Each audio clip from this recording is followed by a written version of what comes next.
"Anna, you're terminated for embezzlement," Director Williams announced loudly, his voice echoing across the entire office floor of North Peak Engineering in Denver, Colorado. The words hit me like a physical blow, and I felt my face drain of color. A every single person in the building turned to stare at me. I stood there frozen, my coffee mug still warm in my hands, unable to process what was happening. My name is Anna Brooks. I'm 29 years old, and until that moment, I had been the senior project coordinator at North Peak Engineering for the past 4 years. I loved my job, took pride in managing complex construction projects, and had never so much as taken an extra pen home from the office. The accusation of embezzlement felt like someone had just accused me of murder.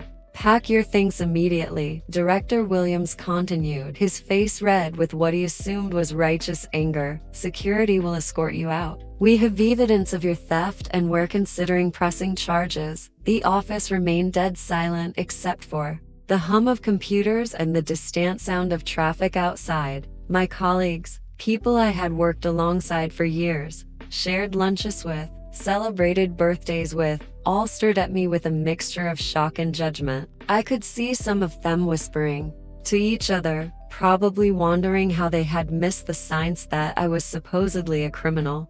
I wanted to defend myself, to scream that this was all wrong, but my throat felt like it was closing up. Instead, I numbly walked to my desk and began placing my personal items into a cardboard box that security had provided. My hands shook as I picked up the framed photo of my parents, the small succulent plant I had been nursing for 2 years, and the coffee mug with "World's OK Engineer" that my best friend had given me for my birthday. The walk to the elevator felt like a death march. Every step echoed in thessalence, and I could feel dozens of ice burning into my back. Director Williams followed behind me, probably to make sure I didn't steal anything else on my way out. The security guard pressed the elevator button, and as we waited, I caught sight of Vanessa Taylor, the accounting manager, standing near the copy machine. She quickly looked away when our eyes met, but something about her expression struck me as odd. Not surprised, but almost guilty. As the elevator doors closed, sealing my fate and my humiliation, I realized that my carefully built career and reputation had just been destroyed in front of everyone I worked with. Whatever evidence they thought they had, I knew I was innocent, but that didn't seem to matter anymore. The elevator ride down felt endless, giving too much time to think about how my life had just imploded. I had started at North Peak Engineering fresh out of college, eager to prove myself in the male dominatech intrinsic industry. Over the years, I had worked my way up from junior coordinator to senior project coordinator, earning respect through long hours, attention to detail, and successful project completions. My relationship with Director Williams had always been professional, but distant. He was the type of manager who preferred to stay in his office, leaving the day-to-day operations to his team. He reported directly to him on major projects, and while he had never been particularly warm, he had seemed satisfied with my work. Just last month, he had even mentioned the possibility of a promotion during my performance review. The thought of Vanessa Taylor's strange expression in the office kept nagging at me. Vanessa had been with the company for 6 years, 2 years longer than me, and handled all the financial aspects of our projects. She was responsible for budget tracking, expense reports, and coordinating with our accounting department.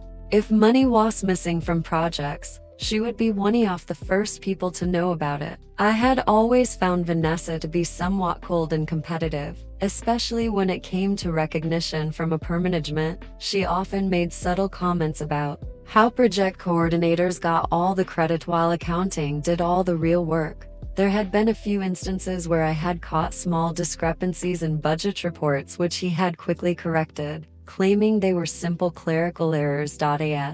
The security guard walked me to my car in the parking garage. I tried to remember any warning signs I might have missed. Had there been unusual behavior from Director Williams lately? Hadn't Yoni seemed suspicious? The only thing that stood out was that Vanessa had been working late more frequently in recent weeks, often staying after most of the office had gone home. I sat in my car for several minutes after the security guard left, staring at the concrete wall in front of me. My phone buzzed with a text message from my roommate asking how my day was going. How could I possibly explain that I had been publicly humiliated and fired for a crime I didn't commit? The thought of facing anyone right now felt overwhelming. The financial implications began to sink in as I drove home. I had some savings, but nothing that would last long without a steady income. Finding another job in my field would be nearly impossible if word spread about the embezzlement case.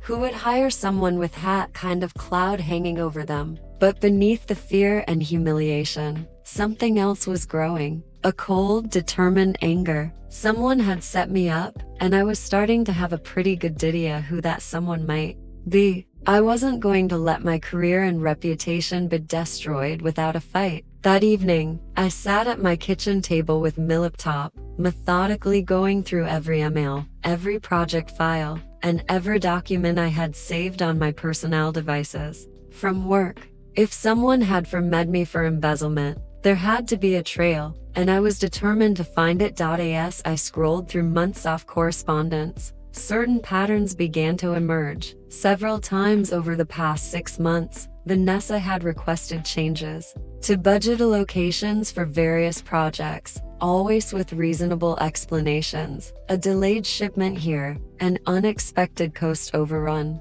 there. Nothing that seemed suspicious at the time. But looking at it all together, I noticed that these changes often involved transferring funds between different project accounts. What made it more interesting was that many of these email requests had come late in the evening or on weekends when most of the office was empty. Vanessa would send me detailed explanations for the budget modifications, and I would approve them based on her expertise and authority over financial matters. After all, she was the accounting manager, and I trusted her professional judgment. I found one email thread that particularly caught my attention. 3 weeks ago, Vanessa had urgently requested approval to transfer $15,000 from the Henderson project budget to cover unexpected environmental costs on the Morrison project. She had explained that the client needed the work completed immediately, and we would bill them separately for the additional expense.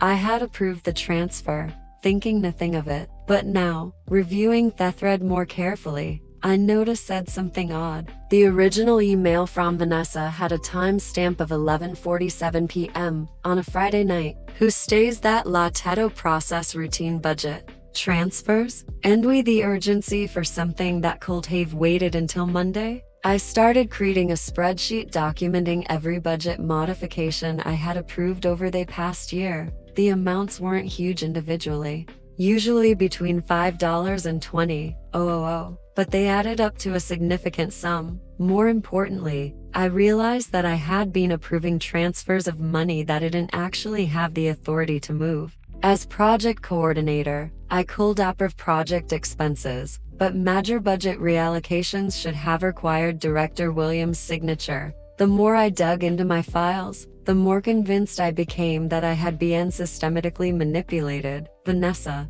had been using my authorization to move money between accounts, probably with forged or altered documentation. When the missing funds were discovered, all the evidence would point back to me because my approvals were on everything. The realization hit me like a physical blow. I hadn't just been fired, I had been expertly set up by someone I had trusted. Vanessa had spent months building a paper trail that would implicate me while covering her own tracks. The late-night emails, the urgent requests, the complex explanations. It had all been calculated to make me an unwitting accomplice in my own downfall. I closed my laptop and leaned back in my chair, feeling a mixture of vindication and fury. I knew who had destroyed my career, but proving it would be another matter entirely. However, I wasn't going to let Vanessa get away with this without a fight. The next morning, I woke up with a splitting headache and the grim realization that my professional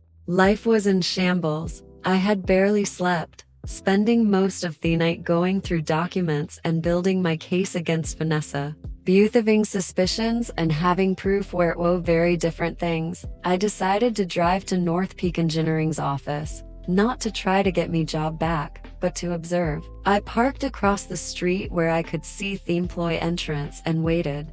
At 8:15 a.m. I watched Vanessa pull into the parking lot in her usual spot. What struck me as odd was how calm and composed she looked for someone whose colleague had just been fired for embezzlement the day before. Around 10 o'clock a.m., my phone rang. The caller ID showed Director Williams' number and my heart started racing. Had he realized his mistake? Was heckling to apologize and offer me my job back? Anna, his voice was strained when he answered. I need you to come back to the office immediately. There's been a development.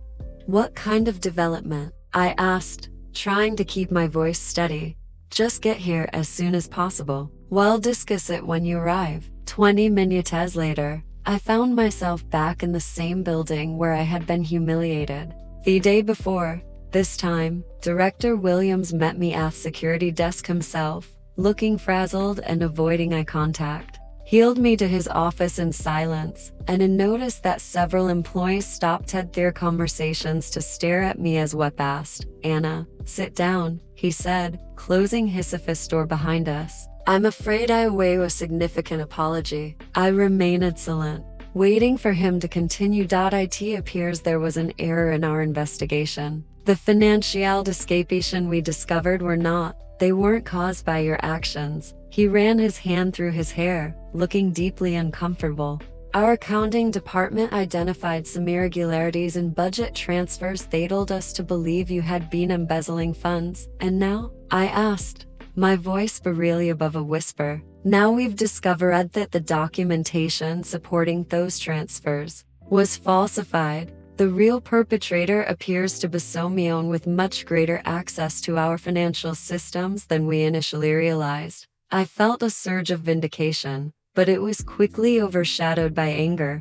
So, you're saying I was fired, publicly humiliated, and accused of a crime based on false evidence? Director Williams winced. I understand your frustration, Anna. We acted hastily, and that was inexcusable. I'm prepared to offer you your position back immediately, along with a formal apology and compensation for this terrible mistake. What about the real embezzler? I asked, though I already suspected I knew things were. His expression grew even more uncomfortable. We're still investigating, but we have identified a person of interest. I can't share details while the investigation is ongoing, but I can assure you that appropriate action will be taken.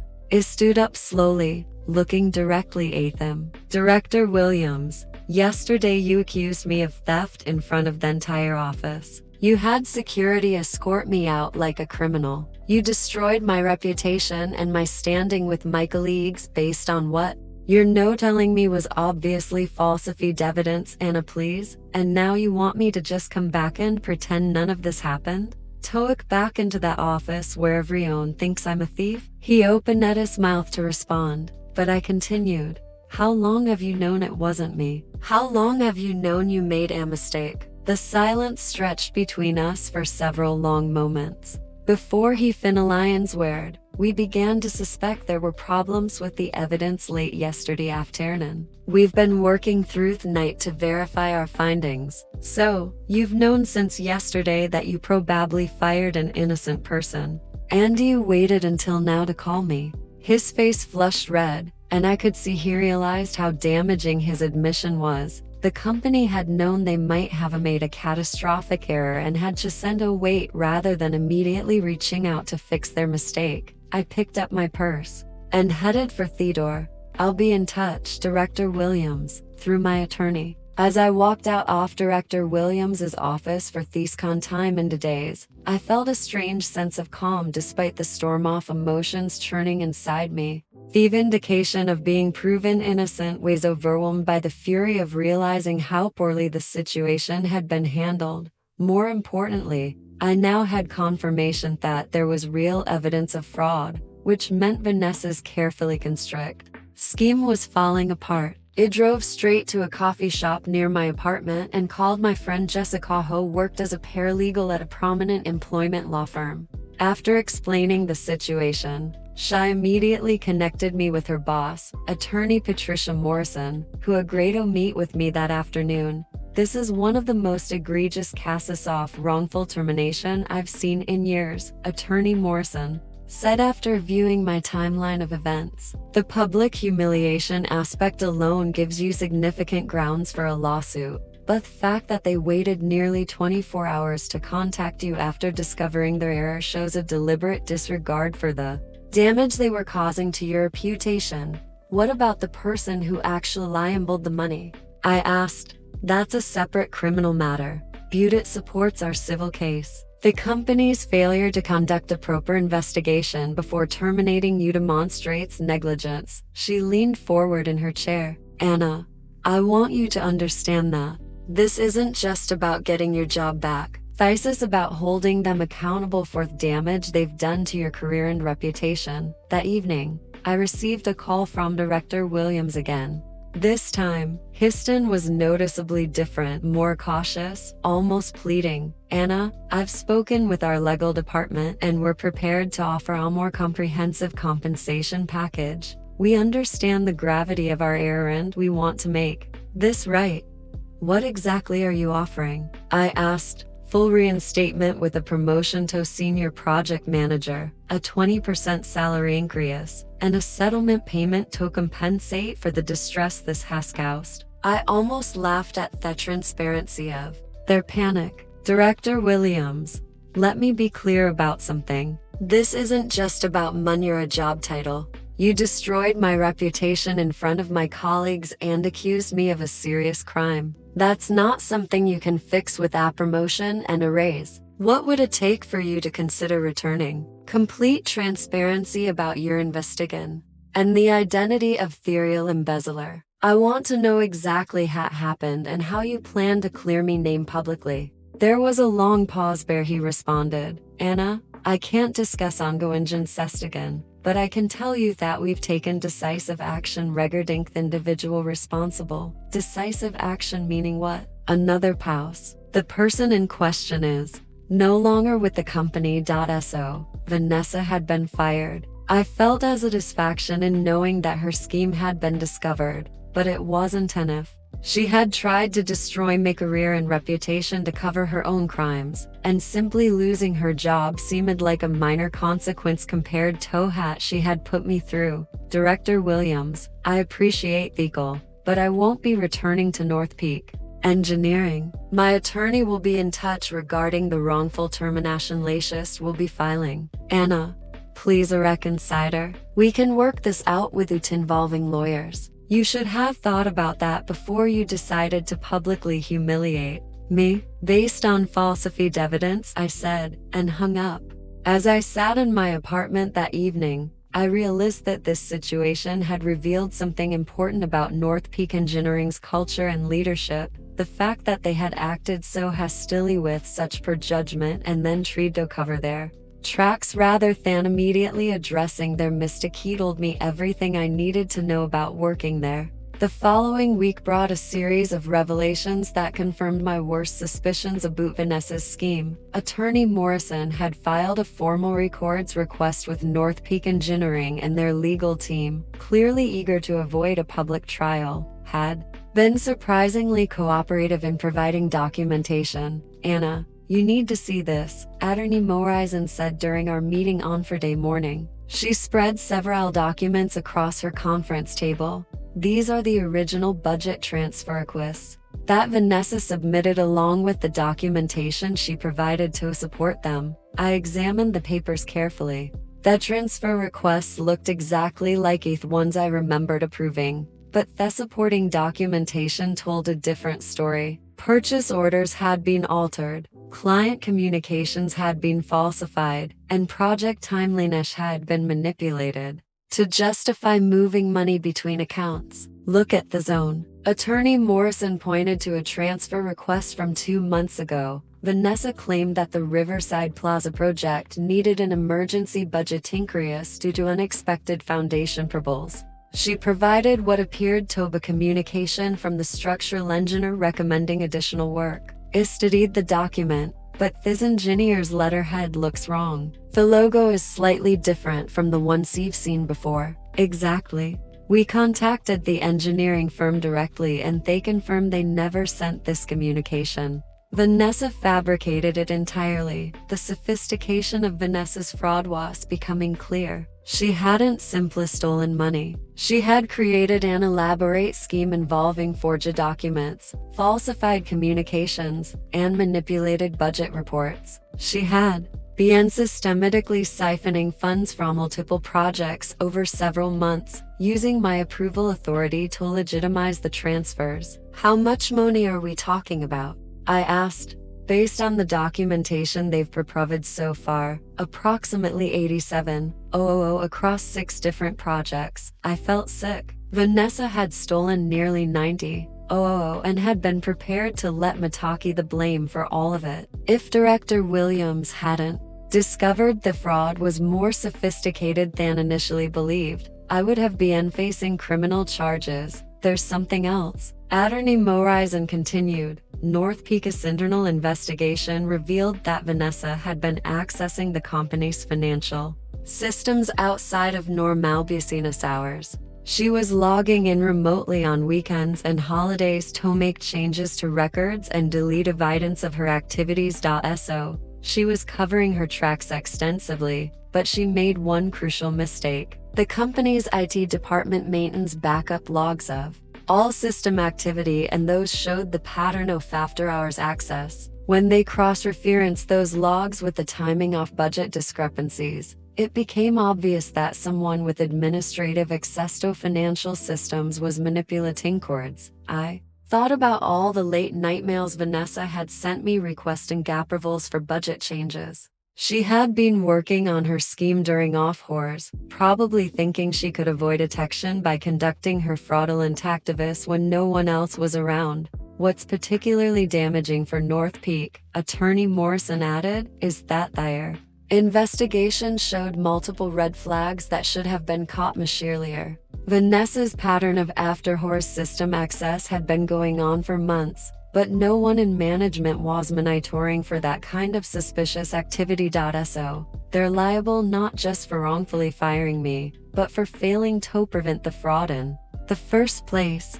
Exactly. Their negligent oversight allowed Vanessa to continue her scheme for months. And when they finally discovered the missing money, they conducted such a poor investigation that they accused the wrong person. As I left Attorney Morrison's office that afternoon, I felt a growing sense of confidence about our case. Vanessa's fraud had been extensive and well-documented, and North Peak's incompetent handling of the situation had made their legal position virtually indefensible. But more than that, I realized I no longer wanted anything to do with a company that had shown such poor judgment and leadership.